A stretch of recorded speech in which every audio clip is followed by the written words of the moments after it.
प्रभु जब प्रेम का परम अमृत पिलाना चाहते हैं तो अपने कृपा कटाक्ष से भगवत प्रेमी महात्मा का मिलान करा देते हैं। और जिस परम सौभाग्यशाली जीव पर एक कृपा प्रकट होती है वो अमृत की तरह संत का सेवन करता है। ये तो मेरे भगवान है, मेरी लाडली जो है, जो बोले वही हमारे लिए परम धर्म है, परम सत्य है, बस इनकी आज्ञा पर मुझे चलना है। ये कृपा पात्र में ऐसी बातें होती हैं। उनकी कृपा से अधीनता आने लगती है, गुरु के प्रति, भगवत प्रेमी महात्मा के प्रति अधीनता। अब जो ही कहें करें हम सोई, नहीं तो पड़े हैं हम उनके सहारे पड़े हैं, जो कह रहे हैं वही कर रहे हैं। अब जो ही कहें करें हम सोई, आयुष लिए चले निज दासी, मन क्रम वचन त्रिशुद्ध सकल मत, हम श्री हित हरिवंश उपासी। उसे अन्य किसी साधन की तरफ आकर्षित नहीं होना चाहिए। अष्टांग योग, बहुत से भी अन्य साधन है और अन्य प्रवक्ता हैं। अपने गुरु प्रदत्त साधन का दृढ़ भरोसा, इसी से सब काम हो जाएगा। खुल के कह रहे, तीन बात केवल पकड़ लो, नाम जप, वाणी गायन और ठाकुर सेवा। जो भी कर्म कर रहे हो प्रभु के लिए, सब कुछ ठीक हो जाएगा। बहुत ज्यादा प्रपंच करने की जरूरत नहीं भगवत प्राप्ति में। जब तक अन्य साधनों की तरफ वृत्ति जाती तो दुख की प्राप्ति होती है, दुख की। बस समझ लो, समझ लो। अन्य साधनों के कभी वैराग्य, कभी योग, कभी ये, कभी वो, कुछ सिद्ध नहीं हुआ। पूज्य भाई जी महाराज कह रहे, जब भगवान किसी को अपना परम प्रेमामृत प्रदान करना चाहते हैं तो भगवत कृपा कटाक्ष से भगवत प्रेमी महात्मा का संग मिल जाता है और उनकी अधीनता हृदय में आ जाती है। अब जो ही कहें करें हम सोई, आयुष लिए चले निज दासी। अन्य साधनों का कोई भी आकर्षण नहीं, और जो गुरु प्रदत्त साधन है उस पर दृढ़ विश्वास, इसी से काम हो जाएगा। यही पाने का उपाय है। अन्य साधन में इतनी सामर्थ्य नहीं। या गुण साधन, गोस्वामी तुलसीदास जी, या गुण साधन ते नहीं हुई, तुम्हारी कृपा पाओ कोई कोई। कोई कोई कौन? वही जिसे भगवत प्रेमी महात्मा का संग मिल गया। अन्य साधनों का आश्रय छोड़कर एकमात्र गुरु कृपा से प्राप्त साधन पर दृढ़ विश्वास, और साधन करते हुए भी कृपा की बाट जो होना कि ये तो गुरु जी ने जीने के लिए साधन दिया है, बका होगा तो सब उनकी कृपा कोर से। साधनों का बल न रखने का मतलब ये नहीं कि जो मन आवे सो करो, सतपथ को छोड़कर कुपथ मार्ग में चले जाओ, कह दो कृपा से सब हो जाएगा, ऐसा नहीं। गुरु प्रदत्त साधन में दृढ़ता पूर्वक लगना, पर अंदर से भाव ये रखना कि ये तो गुरुदेव की आज्ञा का पालन हो, तो जो हमें प्रेम मिलेगा, प्रियालाल मिलेंगे, वो तो गुरुदेव की कृपा से मिलेंगे, वो तो प्रियालाल अपनी कृपा से मिलेंगे। सत्कर्म जितने भी हैं ये असत्कर्म हटाने के लिए हैं। एकमात्र प्रभु की इच्छा में अपनी इच्छा को मिला दो, ये सबसे बड़ा साधन। जोई प्यारो करे सोई मोई भावे। जैसे वो तुम्हें रखें उसी में संतुष्ट रहो। इसका मतलब नहीं, ये नहीं कि कुमार्गगामी वृत्तियां पापाचरण कर रहे हो तो उसी में संतुष्ट रहो क्योंकि प्रभु ऐसा रख रहे। ऊपर कह दिया गया, सतपथ को छोड़कर कुपथ में चलने वाला साधक नहीं होता। सतपथ में चलते हुए जैसी परिस्थिति है, जैसी स्थिति है मेरे प्रभु के द्वारा दी हुई है, हम अन्य किसी का आश्रय नहीं लेते, आगे बढ़ते चले जाते, तो उसके हृदय में प्रभु के प्रेम की प्यास बढ़ जाती है। इस प्यास में जितनी पीड़ा होती है, कैसे प्रभु मिले, कहां से क्या करूं, किसके पास जाऊं, क्या करूं, वो विकलता होती है, वही प्रभु की प्राप्ति कराती है।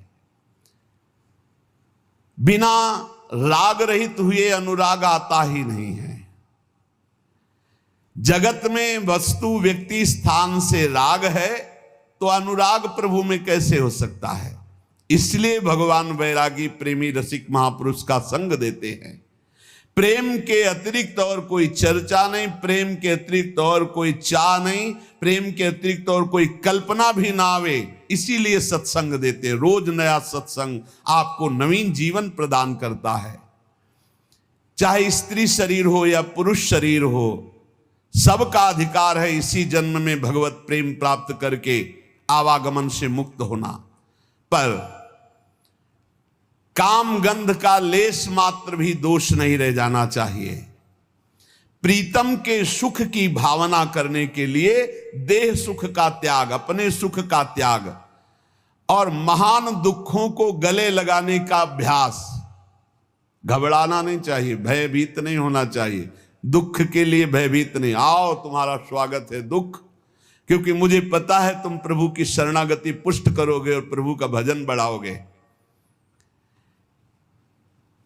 पवित्र भावना, पवित्र विचार, पवित्र वाणी, पवित्र शरीर, तो परम पवित्र भगवान से प्रीति। फिर सुन लो, दुख को गले लगाने की सुदृढ़ भावना, जिससे लोग घबराते हैं, प्रेमी उसे गले लगाने के लिए तड़प रहा। आओ दुख, तुम्हारा स्वागत है। पवित्र भावना, पवित्र विचार, पवित्र वाणी, पवित्र शरीर, तो परम पवित्र भगवान के मिलन की प्रबल चाह, महासुख का परिणाम। भावना, विचार, वाणी, शरीर, इनका बलिदान करना पड़े। भावना तो प्रभु की, विचार तो प्रभु की, वाणी तो प्रभु के लिए समर्पित, शरीर तो प्रभु के लिए समर्पित। अब इस शरीर से अपने सुख भोग की कोई चेष्टा नहीं, क्योंकि ये धरोहर है प्रभु की। ऐसे पवित्र विचार, वाणी, शरीर वाला यथार्थ प्रेमी होता है। इस जगत में जो पाखंड कर रहे हैं, शरीर भोगों में लगा है, वाणी प्रपंच में लगी है, मन रुपए पैसे में लगा है, परिवार के भोगों में, परिवार के सुखों में, और बात हम करें ज्ञान, वैराग्य और प्रेम की, तो ये पाखंड ही होगा। अंतर की वृत्ति से प्रभु में नहीं लगे तो पाखंड ही होगा। बहुत कम समय है जीवन का, और इसी जीवन में हमें भगवत प्रेम प्राप्त करना है। श्री बिहारिन देव जी महाराज कह रहे, ताते भजन श्याम कर लीजय। हे भैया, इसलिए भजन श्याम सुंदर का कर लो। भजन क्यों नहीं हो पा रहा? शरीर प्रियता, भोग प्रियता, मान प्रतिष्ठा। तो बोले शरीर तुम्हारा क्या है? ये कीड़ा बन जाएगा, कीड़े लग जाएंगे इसमें, भस्म हो जाएगा आग लगा दोगे तो।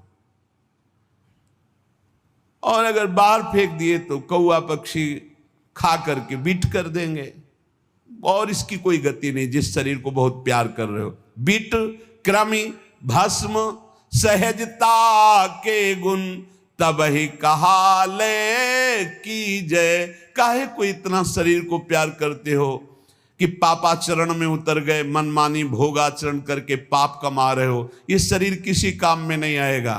अगर नाम जप नहीं कर रहे, भगवत आराधना नहीं कर रहे, तो क्या होगा तुम्हारे जीवन का?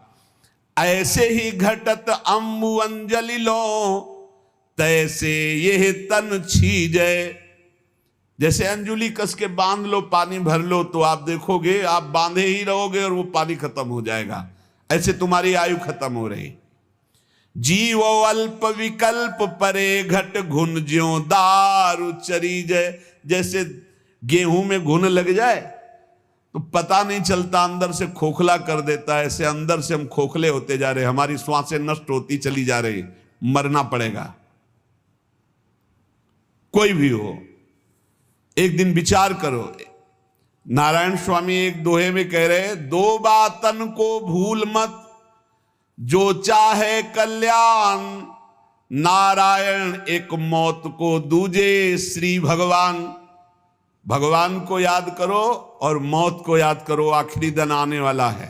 किसके लिए पाप कमाई कर रहे हो? किसके लिए ऐसे गंदे आचरण कर रहे हो?